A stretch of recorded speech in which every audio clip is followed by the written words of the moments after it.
अस्सलाम वालेकुम दोस्तों, आप देख रहे हैं खाली टेक्निकल यूट्यूब चैनल। दोस्तों आपको पता है कि कुछ दिनों पहले इन्फिनिक्स ने पाकिस्तान के अंदर S5 Pro अपने फ़ोन को लॉन्च कर दिया। लेकिन दोस्तों यहाँ एक मसला ये आ रहा है कि लोगों को पहचानने में बहुत मुश्किल हो रही है कि S5 Pro के अंदर आपको किसी मोबाइल के अंदर कैमरे की मेगापिक्सल कम देखने को मिल रहे हैं, किसी कैमरे के अंदर आपको ज़्यादा मेगापिक्सल देखने को मिल रहे हैं। ये क्या मामला है दोस्तों? आज मैं आपको एक कन्फ्यूजन, जो बहुत बड़ी कन्फ्यूजन इंटरनेट पर चल रही है कि S5 Pro जो पाकिस्तान के अंदर लॉन्च किया गया है, इसके अंदर क्या स्पेक्स हैं और इसकी प्राइस क्या पाकिस्तान के अंदर, और इसके जो दो वेरिएंट्स हैं इनके बारे में लोगों को नहीं पता है कि दो वेरिएंट्स अलग अलग वेरिएंट्स हैं। एक आपको 23,000 के अंदर देखने को मिलता है और एक आपको 28,000 के अंदर देखने को मिलता है, और दोनों के अंदर क्या क्या फ़र्क है ये भी आपको बताने वाला हूँ। और आपको ये भी बताने वाला हूँ क्या ये फ़ोन जो आपको इन्फिनिक्स ने 23,000 के अंदर या 28,000 के अंदर लॉन्च किया है, इन्फिनिक्स S5 Pro, क्या ये खरीदने के काबिल भी है या नहीं, आपको खरीदना चाहिए या नहीं खरीदना चाहिए, आपको 28,000 रुपया इस फ़ोन के ऊपर खर्चना चाहिए या नहीं खर्चना चाहिए, या और भी यहाँ फ़ोन्स अवेलेबल है मार्केट के अंदर जो आपको इससे अच्छी परफॉर्मेंस प्रोवाइड करते हैं, या यही एक बेहतरीन फ़ोन है। तो वीडियो को स्टार्ट करते हुए जा लेते हैं मुकम्मल डिटेल से। दोस्तों पहले मैं आपको कुछ स्पेक्स बताऊंगा इस फ़ोन के हवाले से, क्योंकि स्पेक्स जानना बहुत ही ज़रूरी है किसी भी फ़ोन के। क्योंकि दोस्तों यहाँ आपको इस फ़ोन के अंदर जो बिल्ड क्वालिटी देखने को मिलती है वो काफ़ी अच्छी है, लेकिन आपको बैक की तरफ प्लास्टिक देखने को मिलता है, बैक की तरफ ट्रिपल कैमरा देखने को मिलता है। दोस्तों बेसिकली ये ट्रिपल कैमरा नहीं है, देखने को मिलता है ट्रिपल कैमरा, इसकी भी मैं आपको सिनेरियो जितना भी है सारा कुछ बता देता हूँ। फ्रंट की तरफ आपको एक बहुत ही बड़ी हाईलाइट देखने को मिलती है, क्योंकि इसके अंदर आपको पॉपअप सेल्फी कैमरा मिलता है विद फुल व्यू डिस्प्ले। जी हाँ दोस्तों, फ्रंट की तरफ आपको 1080p का 6.53 इंचज़ का एक डिस्प्ले देखने को मिलता है, जो कि काफ़ी अच्छा डिस्प्ले है, मैं ये नहीं कहूँगा बुरा है, बहुत अच्छा डिस्प्ले है। और फ्रंट की तरफ आपको पॉपअप सेल्फी कैमरा देखने को मिलता है। तो यहाँ दोस्तों बैक की तरफ जो आपको फिंगरप्रिंट सेंसर भी दिया गया है और बैक की तरफ आपको ट्रिपल कैमरा भी दिया गया है। दोस्तों इस फोन के अंदर आपको MediaTek का Helio P35 प्रोसेसर देखने को मिलता है, जो कि एक ऑक्टा कोर मतलब कि 8 कोर वाला प्रोसेसर है, लेकिन इसकी परफॉर्मेंस बहुत ही कम है। ये जो चिपसेट है इसकी परफॉर्मेंस काफ़ी ज़्यादा बुरी रही है पिछले कुछ दिनों में, मतलब कि बुरी मैं नहीं कह सकता, अपनी रेंज के अंदर काफ़ी अच्छा रहा है, लेकिन आपको ये 20,000 से कम फ़ोन्स के अंदर भी देखने को मिला है ये प्रोसेसर। और ये जो प्रोसेसर है ये स्नैपड्रैगन के अगर 636 से कंपेयर किया जाए, और ये मतलब कि जो 20-25,000 की रेंज के अंदर आते हैं, ये 30,000 की रेंज के अंदर आते हैं, तो ये प्रोसेसर काफ़ी पीछे रह जाता है। तो प्रोसेसर जो है काफ़ी आपको कम देखने को मिलता है इस फ़ोन के अंदर। आपको जो गेमिंग है वो बगैर लैग के नहीं हो पाएगी, गेमिंग आपकी फुल मतलब कि फुल टोन मॉल वाली नहीं हो पाएगी।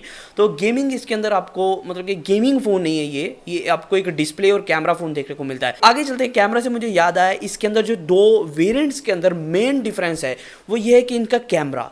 दोस्तों आपको पता होगा कि कैमरा आजकल इन्फिनिक्स बड़ा हाईलाइट कर रहा है कि 48 मेगापिक्सल कैमरा हम दे रहे हैं सिर्फ 24,000 के अंदर। दोस्तों ये मार्केटिंग स्ट्रेटजी होती है किसी भी फ़ोन को एक बड़ा चढ़ा के दिखाने की, क्योंकि S5 Pro के अंदर दो वेरिएंट्स पाकिस्तान के अंदर लॉन्च किए गए, एक 4GB 64GB वाला और 6GB 128GB वाला। जो 6GB 128GB वाला है उसके अंदर तो आपको बैक की तरफ 48 मेगापिक्सल का सेंसर देखने को मिलता है और फ्रंट की तरफ 40 मेगापिक्सल का सेंसर देखने को मिलता है। लेकिन दोस्तों जो 4GB और 64GB वाला वेरिएंट है जो कि 23,000 के अंदर है, 23,500 के अंदर, उसके अंदर आपको बैक की तरफ 16 मेगापिक्सल कैमरा देखने को मिलता है और फ्रंट की तरफ आपको 32 मेगापिक्सल की सेल्फी देखने को मिलती है। मतलब कि आपको बहुत ज्यादा डिफरेंस देखने को मिलता है। और इसके अंदर आपको बताते चलो दोनों फोन्स में दो चीज़ों का डिफरेंस है सिर्फ। पहली चीज़ ये है कि कैमरा परफॉर्मेंस आपको कम देखने को मिलेगी। इन्फिनिक्स S5 Pro जो 464 वाले वेरिएंट है उसके अंदर बैक की तरफ आपको 16 मेगापिक्सल और फ्रंट की तरफ 32 मेगापिक्सल कैमरा देखने को मिलता है। बाकी कैमरा स्पेक्स में आपको बताते चलूँ वो सेम ही है। तो यहाँ दोस्तों दूसरी डिफरेंस ये है कि आपको रैम 4GB मिलती है और स्टोरेज 64GB मिलती है, और जो 6GB वाला वेरिएंट है उसके अंदर आपको 128GB की इंटरनल स्टोरेज मिल जाती है, साथ में 28,000 का वो मिलता है, और कैमरा आपको 48 मेगापिक्सल बैक की तरफ और 40 मेगापिक्सल फ्रंट की तरफ आपको देखने को मिलता है। ये दोस्तों मेजर डिफरेंस है जो लोगों को आजकल समझ नहीं आ रहा। अब मैं बताते चलूँ बाकी कैमरा का फंडा क्या है। दोस्तों यहाँ दूसरा सेंसर इसका 48 के अलावा बैक की तरफ जो 3 कैमरे हैं, दूसरा सेंसर है 2 मेगापिक्सल का डेप्थ सेंसर जो कि बोके में मदद देता है, वो तो माना है ठीक है। लेकिन तीसरा है यहाँ लो लाइट कैमरा, और ये साबित हो चुका है कि S5 Pro का जो लो लाइट कैमरा है ये किसी ना काबिल का है, मतलब कि इसका कोई काम नहीं है, ये वैसे ही आपको शोपीस कैमरा दिया गया है। मतलब कि आप मान सकते हैं ये डुअल मतलब कैमरे वाला फ़ोन है, ये एक ट्रिपल कैमरा नहीं है। आपको यहाँ डुअल कैमरा ही आपको देखने को मिलता है, आप ये मान के चल सकते हैं, और ये फ़ोन आपको डुअल कैमरा ही प्रोवाइड करता है। दोस्तों एक बहुत बड़ा डाउन साइड ये है कि इसके अंदर आपको वाइड एंगल कैमरा नहीं मिलता, जो आजकल 15,000 के फ़ोन के अंदर भी आपको अवेलेबल करवाया जाता है। इसके अंदर आपको टेलीफोटो लेंस नहीं मिल रहा, आपको कोई सेंसर नहीं मिल रहा, बस एक 48 मेगापिक्सल का, जो कि आपको शायद इमेज भी उतनी देगा या नहीं देगा, वो आपको कैमरा सेंसर बैक की तरफ देखने को मिलता है, और 16 मेगापिक्सल दूसरे फोन के अंदर देखने को मिलता है। दोस्तों आगे स्पेक्स कर लेते हैं, उसके बाद मैं आपको अपना आइडिया दूंगा कि ये फोन बाय करना चाहिए नहीं देना चाहिए। दोस्तों आपको 4000 mAh की बैटरी देखने को मिलती है इस फोन के अंदर, और साथ साथ इसके अंदर कोई भी फास्ट चार्जिंग का आपको सहूलत नहीं दी गई है, और माइक्रो USB के साथ ये फोन आपको अवेलेबल करवाया जाता है। दोस्तों अब मैं आपको बताता चलता हूँ कि ये फोन आपको 2 वेरिएंट्स हैं यहाँ हमारे पास। एक तो पहला है 4GB 64GB, और दूसरा है 6GB 128GB। ये दोनों वेरिएंट्स के अंदर से कौन सा वेरिएंट्स बाय करना चाहिए, कौन सा वेरिएंट खरीदना चाहिए, और ये खरीदना भी चाहिए कि नहीं खरीदना चाहिए। दोस्तों मैं आपको बता चलूँ, प्राइसिंग ये है 23,500 और 28,000 और 23,500। आप 23,000 ही लगा लो। दोस्तों दोनों फ़ोन्स की मैं स्पेसिफिकेशन आपको बताते चलूँ कि क्या इसके अंदर बुरी बातें हैं और क्या अच्छी बातें हैं। सबसे अच्छी बात यह है कि इसका डिस्प्ले बहुत कमाल का है। 1080p डिस्प्ले इस रेंज के अंदर बहुत कम आपको फ़ोन प्रोवाइड करते हैं, और साथ में पॉपअप सेल्फी कैमरा, ये बहुत अच्छी बात है कि आपको इस रेंज के अंदर ये चीज़ें प्रोवाइड की जा रही हैं। लेकिन यहाँ प्रोसेसर को कॉम्प्रोमाइज़ किया गया, प्रोसेसर बहुत ही आपको लो एंड दिया गया है। प्रोसेसर आपको ये नहीं देना चाहिए था, कम से कम आपको थोड़ा सा अच्छा प्रोसेसर देना चाहिए था, लेकिन इसके अंदर आपको हीलियो का P35 प्रोसेसर देखने को मिलता है, जो कि गेमिंग के लिए बुरा है और मल्टीटास्किंग के लिए थोड़ा सा बुरा है। तो उसके अलावा आपको 4GB की रैम मिलती है, एक के अंदर 6GB की रैम मिलती है, वो बिल्कुल बेहतरीन चीज़ है, कोई मसला नहीं है। लेकिन बैटरी के अंदर आपको फास्ट चार्जिंग दी गई है, 4000 mAh की बैटरी दी गई है। जो मेन मसला है, जो मेन इसका मसला है कि प्रोसेसर इसका बहुत अच्छा नहीं है। फ़ोन काफ़ी अच्छा है, प्रोसेसर बहुत अच्छा नहीं है इसका, जो कि आपको अगर आप थोड़ी सी एप्लीकेशन इंस्टॉल करते हैं, 50-60 एप्लीकेशन डालते हैं, गेमिंग करते हैं, तो आपको लैगिंग देखने को मिल सकती है, फ़ोन के अंदर लैगिंग देखने को मिल सकती है, फलां देखने को मिल सकता है।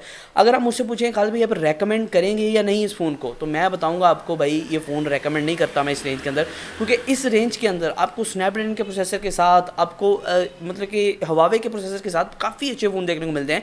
जैसे कि मैं आपको मिसाल देता चलूँ कि रियलमी की तरफ से 5i देखने को मिलता है, Realme 5 देखने को मिलता है, और यहाँ Redmi की तरफ से Note 8 देखने को मिलता है, जो कि किलर फ़ोन है। और इस तरह के बहुत से फ़ोन्स आपको देखने को मिलते हैं इस रेंज के अंदर। Vivo की तरफ से कुछ फ़ोन देखने को मिलते हैं, Y19 देखने को मिलता है, और बहुत से कमाल के फ़ोन देखने को मिलते हैं। तो आप क्यों इस फ़ोन को बाय करें जिसके अंदर आपको प्रोसेसर अच्छा नहीं मिलता है। इसके अंदर एक रीज़न है कि लोग इसे एक रीज़न से बाय करेंगे कि ये कम पैसों के अंदर पॉपअप सेल्फी कैमरा प्रोवाइड कर रहा है, जो कि एक इसका की सेलिंग पॉइंट बन सकता है। लेकिन ये जो आजकल मार्केटिंग ट्रेंड चला हुआ है कि हम अपने किसी भी वेरिएंट को प्रमोट करेंगे और प्राइस किसी की भी ले लेंगे, बिल्कुल ठीक नहीं है। इन्फिनिक्स को बिल्कुल भी ऐसा नहीं करना चाहिए था कि आपको 28,000 वाले ख्वाब दिखा के आपको 23,000 वाली चीज़ दी जाए।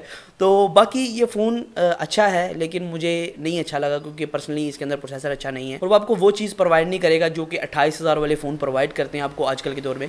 सो आज की वीडियो में सिर्फ इतना ही था। फिर मैं आज नई वीडियो के साथ। इस तरह की वीडियोज़ के लिए हमारे चैनल को सब्सक्राइब कर सकते हैं, घंटी दबा सकते हैं। सो आज की वीडियो में सिर्फ इतना ही। फिर मैं आज नई वीडियो के साथ। अल्लाह हाफ़िज़।